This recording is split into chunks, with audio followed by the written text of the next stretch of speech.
In today's episode, I'm going to be showing you how to apply Raptor paint onto the plastic parts of your van successfully without any chipping and peeling over time.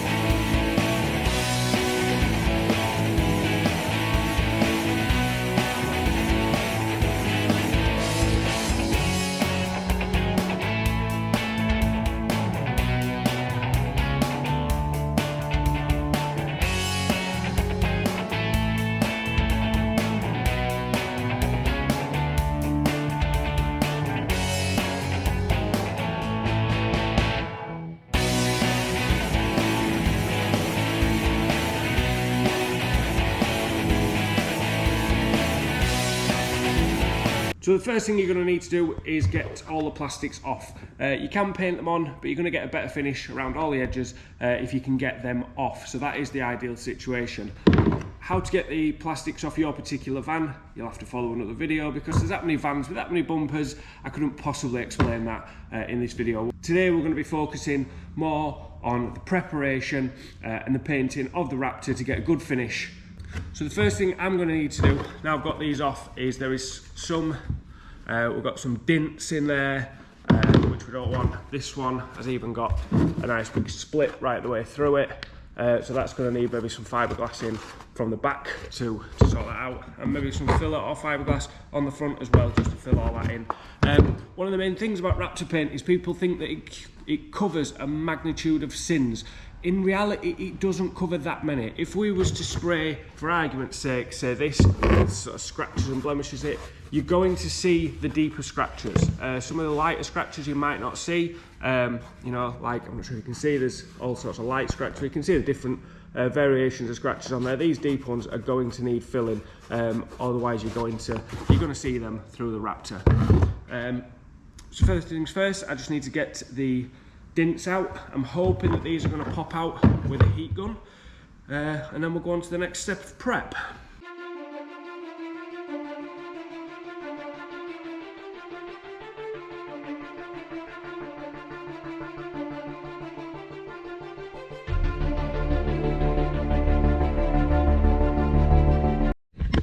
So I've had an idea. Instead of fiberglassing, we're going to try something different, but I'm not entirely sure if it's going to work, so we'll wait and see.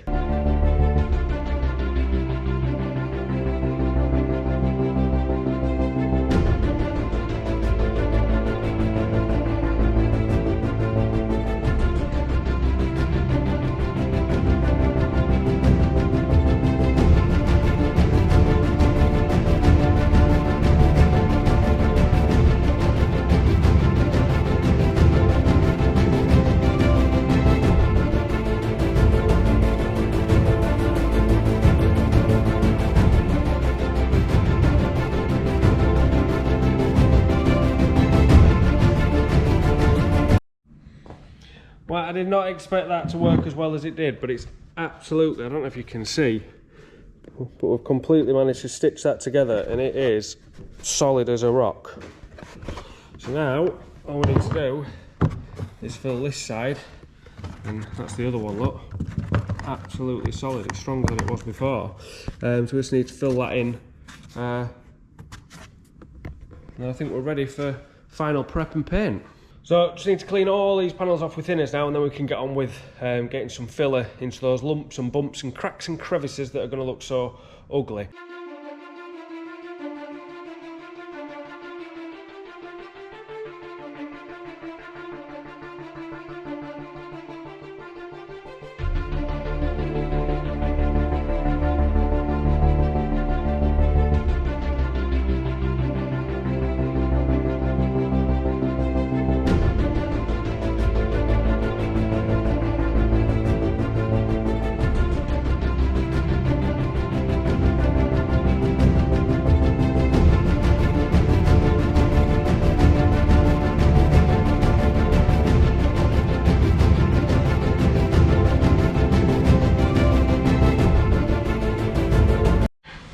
Right, so just need to wait for this filler to go off so we can rub it down. So might as well start showing you how we're going to do the final prep on these.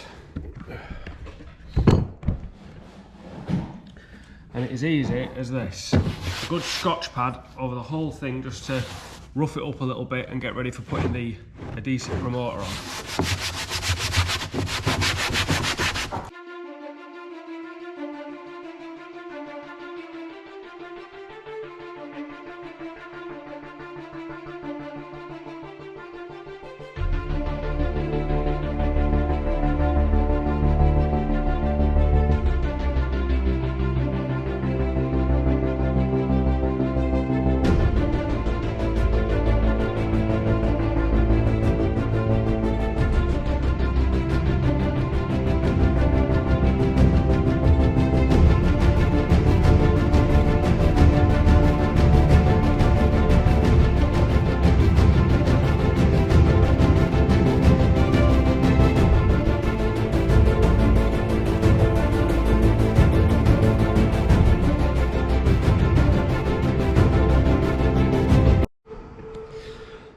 Then once you've got all your filler and you're all smoothed out and you're all scotch padded up, then it's just time for one more blast over with thinners or panel wipe just to make sure it's completely degreased, all that dust and crap's all going to be taken off, and then it's time for the magic ingredient.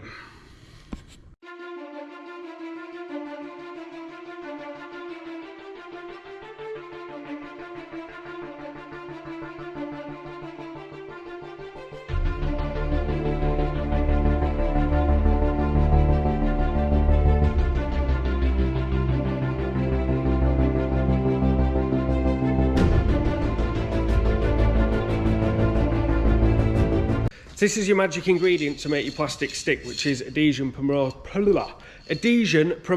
I use U-Pol grip 4, there are other brands out there. This one, I don't know, I got recommended it and it works really well, so I've never bothered changing it, I suppose.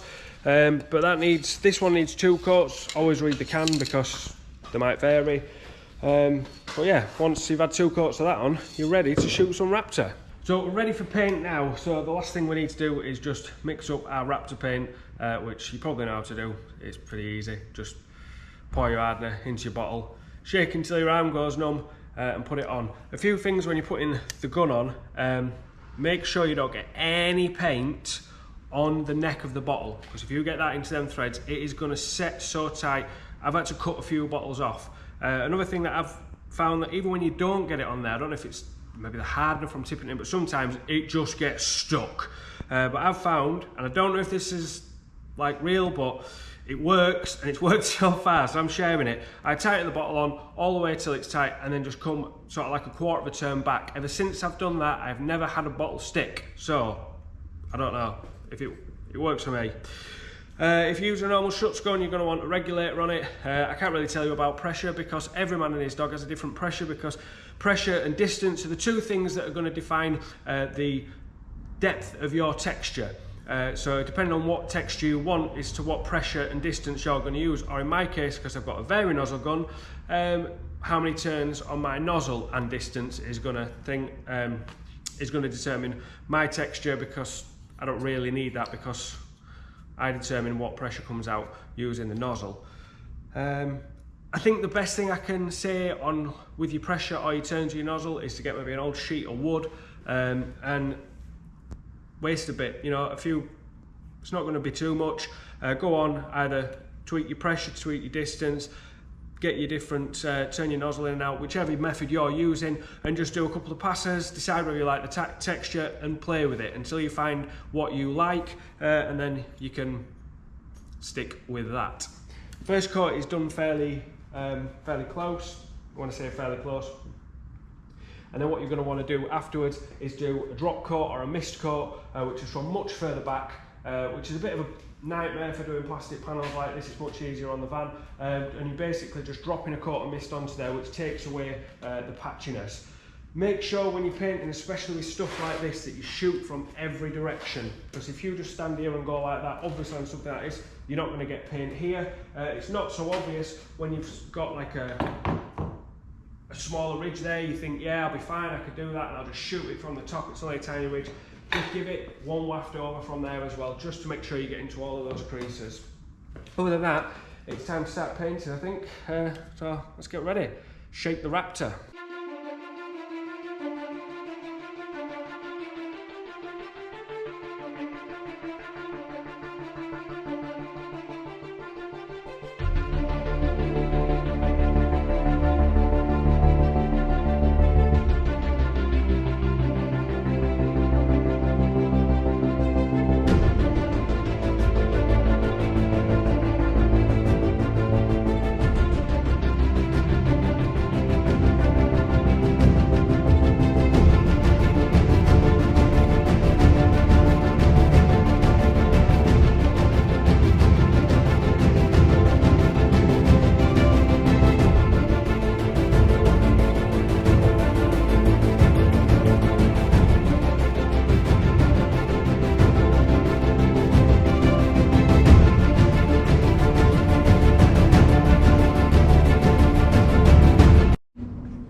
And as easy as that, it's finished. I'll do a quick show around. I'm not going to be able to turn the lights on. I'm sure as you saw in the video, I was turning the lights on and off. Usually I would paint with the lights on, but then it makes your video go all like, sort of like that. So I was turning them on at the end to see what, you know, if there's any bits that are missing and touch up.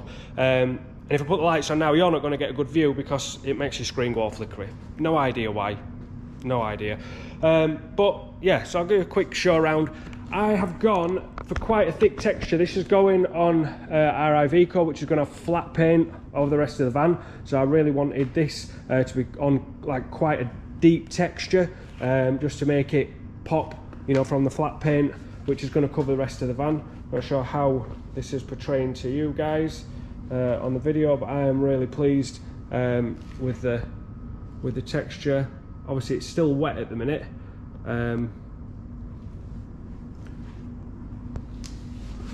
Get some close-ups of the texture.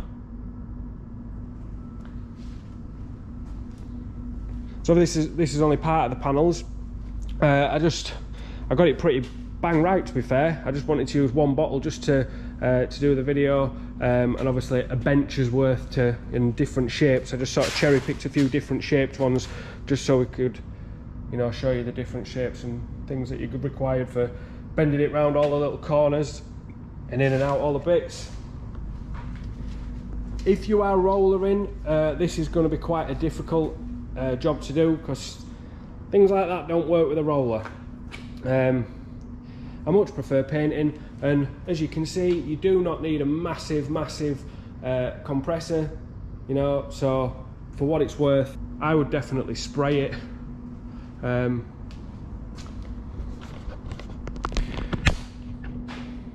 I just broke it. Idiot. Oh, fixed it. So, another video down. Hopefully that helps. Remember, a good Scotch pad, and the magic ingredient is going to have that sticking on. We have done that on all of our bumpers. I'll show you ours outside that are a finished product that have been on for some time now, and you can see it's not flaked, it's not chipped, it's not come off. So it's grey, but